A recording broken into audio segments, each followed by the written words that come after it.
gurizada do primeiro ano, a professora Veridiana trouxe algumas dicas para a prova do simulado de vocês no dia 19.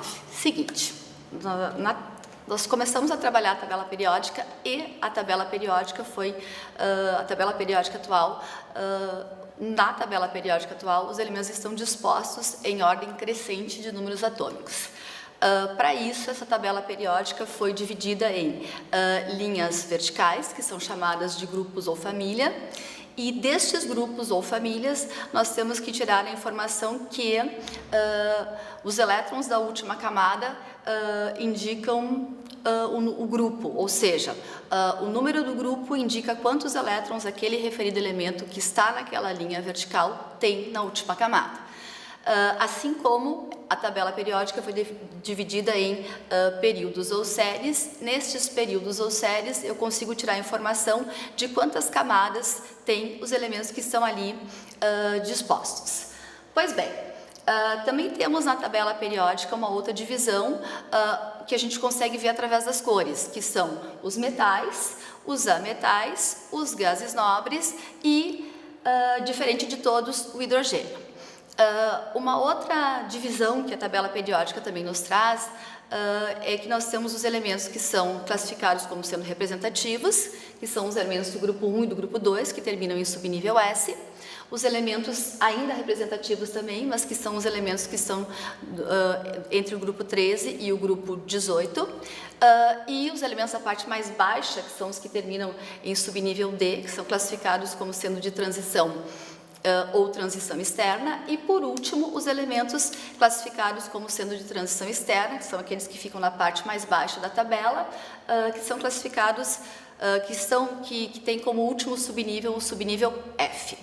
Gurizada, outro ponto importante da tabela periódica são as propriedades, principalmente as propriedades periódicas. Dessas nós podemos destacar o raio atômico e a eletropositividade. De que forma que eles crescem?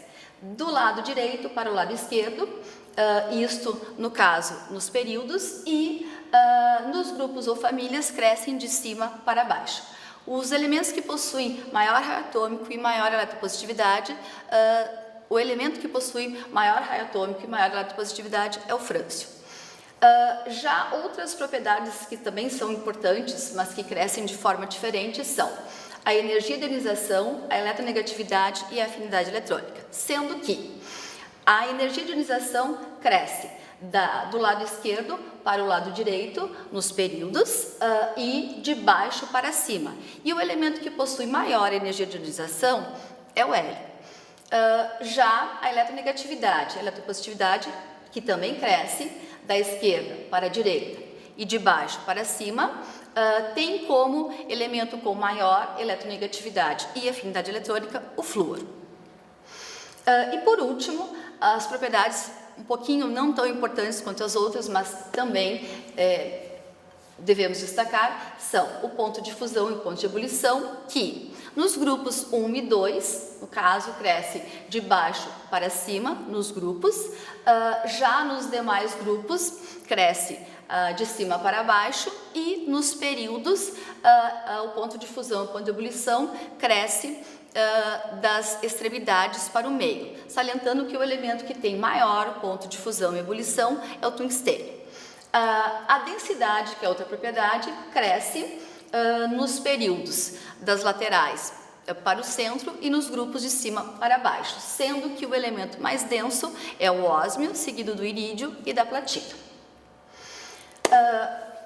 Depois que nós estudamos a tabela periódica, a gente tem que dar uma frisadinha nas ligações. As principais ligações são a ligação iônica, que é onde ocorre, ou ela é caracterizada pela transferência de elétrons, seguindo, claro, a regra do octeto. Essa ligação ocorre entre um elemento metálico com um elemento ametálico, ou entre um metal com um hidrogênio, sendo que o metal doa elétrons, transformando-se em cátion, o ametal recebe elétrons, transformando-se em ânion, ou seja, uma ligação que ocorre entre íons. As principais propriedades desse tipo de ligação, ou as propriedades que a gente devemos salientar, seriam que os compostos iônicos apresentam altos pontos de fusão e ebulição, são sólidos em condições ambientes e eles conduzem corrente elétrica quando líquidos, ou seja, quando fundidos ou quando dissolvidos em água. E que eles são solúveis somente em solventes polares, e um exemplo disso seria a água. Um outro tipo de ligação que a gente tem que lembrar também é a ligação covalente. Essa ligação também ocorre respeitando a regra do octeto, mas devemos lembrar que essa ligação é diferente da ligação iônica, pois aqui os elétrons são compartilhados entre os átomos. Essa ligação ocorre entre ametal com ametal, ametal com hidrogênio e hidrogênio com hidrogênio. Também é bom lembrar que podemos classificar essa ligação covalente como sendo uma ligação covalente polar, quando ocorre entre átomos iguais, tipo Br2 e 2, ou também como sendo uma ligação covalente polar, quando ela ocorre entre átomos diferentes, tipo HCl, HBr. Ela também ocorre, a gente também pode classificar essa ligação quando nós tivermos, por exemplo, uma única ligação, se classifica a ligação como sendo ligação simples. Quando eu tiver duas ligações entre dois átomos, seria uma ligação dupla. E quando tivermos 3 compartilhamentos, seria uma ligação tripla. Podemos salientar como propriedades desses compostos moleculares os baixos pontos de ebulição e fusão. Eles podem ser sólidos, líquidos ou gasosos à temperatura ambiente, bem diferente dos compostos iônicos, e eles são maus condutores de eletricidade, exceto os ácidos quando dissolvidos em água. O último tipo de ligação que ocorre entre átomos, nós temos 3, nós já falamos a ligação iônica, a covalente, e agora a ligação metálica.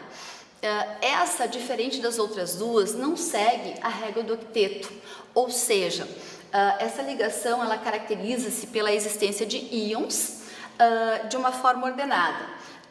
Entre esses íons ficam vários elétrons que possuem um grande grau de liberdade.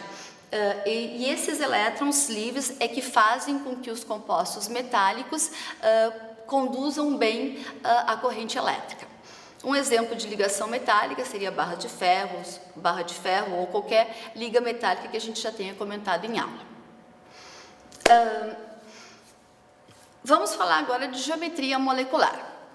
A geometria molecular é a organização espacial que os átomos adquirem quando formam uma molécula. Nesse caso, moléculas que têm 2 átomos possuem sempre geometria linear, não importa se nós temos 2 átomos iguais ou 2 átomos diferentes. Por exemplo, na molécula de O2 ou na molécula de HBr, a geometria é linear. Moléculas que possuam 3 átomos, elas podem ter 2 tipos de geometria. Por exemplo, no CO2, nós temos 3 átomos e quando a gente faz a ligação, no átomo central não sobram pares de elétrons não ligantes, por isso se classifica a molécula como tendo geometria linear. Já se fizermos a ligação da água, notamos que no átomo central, no caso aí o oxigênio, vão sobrar 2 pares de elétrons não ligantes, por isso a geometria encontrada aí vai ser a angular. Isso, claro, para moléculas que possuam um total de 3 átomos. Quando nós estivermos trabalhando com moléculas que possuam 4 átomos, nós poderemos ter 2 tipos de geometria, a trigonal plana e a piramidal. Na trigonal plana, não vai ter sobra de pares de elétrons não ligantes no átomo central. Já na geometria piramidal, teremos sobras de pares de elétrons no átomo central, caracterizando, assim, os 2 tipos diferentes de geometria. E como exemplo disso seria, o SO3 seria um exemplo de geometria trigonal plana, justamente porque não sobram pares de elétrons no átomo central, e o NH3 seria um exemplo de geometria piramidal, pois sobra par de elétron no átomo central. O último tipo de geometria que nós vamos comentar é a geometria tetraédrica, que acontece somente com moléculas que possuam 5 átomos. A geometria, ela influencia basicamente na polaridade das moléculas. As moléculas podem ser polares ou apolares. Quando que uma molécula é apolar? Por exemplo, se eu tenho uma molécula de CO2 e eu for fazer a ligação, eu verifico que ao redor do átomo central nós temos duas nuvens eletrônicas. E se a gente for olhar quantos átomos iguais nós temos ao redor do átomo central, verificamos que também temos 2. Consequentemente, quando esse número for igual, nós teremos uma molécula que vai ser apolar, ou seja, quando o número de nuvens ao redor do átomo central for igual ao número de átomos iguais ao redor do átomo central, nós vamos ter uma molécula apolar, uma substância com comportamento apolar. Se tivermos agora, por exemplo, a água no caso, né? Se nós formos contar o número de nuvens ao redor do átomo central, nesse caso vão ser 4, e o número de átomos iguais ao redor do átomo central, neste caso serão 2.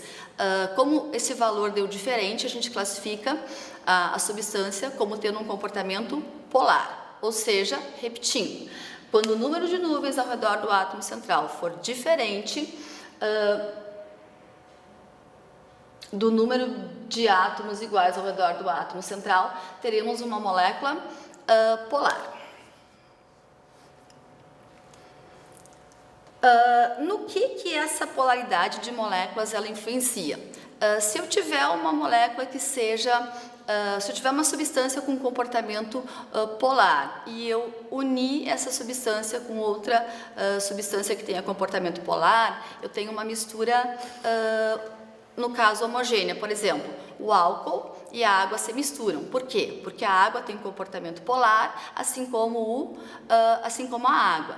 Já se nós pegarmos a água e juntarmos com a gasolina, eles não se misturam. Por quê? Porque a água tem comportamento polar e a gasolina tem comportamento apolar.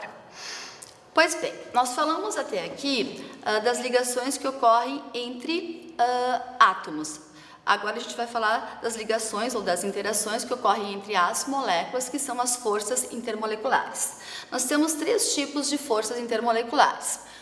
O dipolo induzido, o dipolo permanente e as pontes de hidrogênio, que também são chamadas de ligações de hidrogênio. O dipolo induzido, ele ocorre, é uma ligação que ocorre somente com moléculas que têm um comportamento apolar, ou seja, eu posso ligar 2 hidrocarbonetos e essas moléculas, né, ou várias moléculas de vários hidrocarbonetos, elas vão se ligar por dipolo induzido. O dipolo-dipolo acontece com moléculas que têm um comportamento polar, desde que não se tenha hidrogênio diretamente ligado a FON, flúor, oxigênio ou nitrogênio. Já as pontes de hidrogênio ou ligações de hidrogênio ocorrem com moléculas fortemente polares, ou seja, tem que ter o hidrogênio diretamente ligado a flúor, oxigênio e a nitrogênio.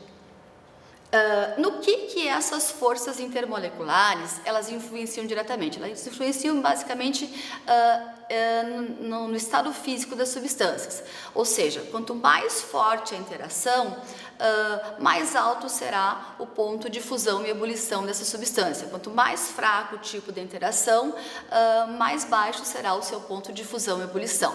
Um exemplo disso seria comparar a água, por exemplo, com o H2S, o ácido sulfídrico. A água vai ter um ponto de fusão, um ponto de ebulição maior, porque ela realiza ponte de hidrogênio. Já o H2S vai ter um ponto de ebulição menor, porque realiza dipolo-dipolo.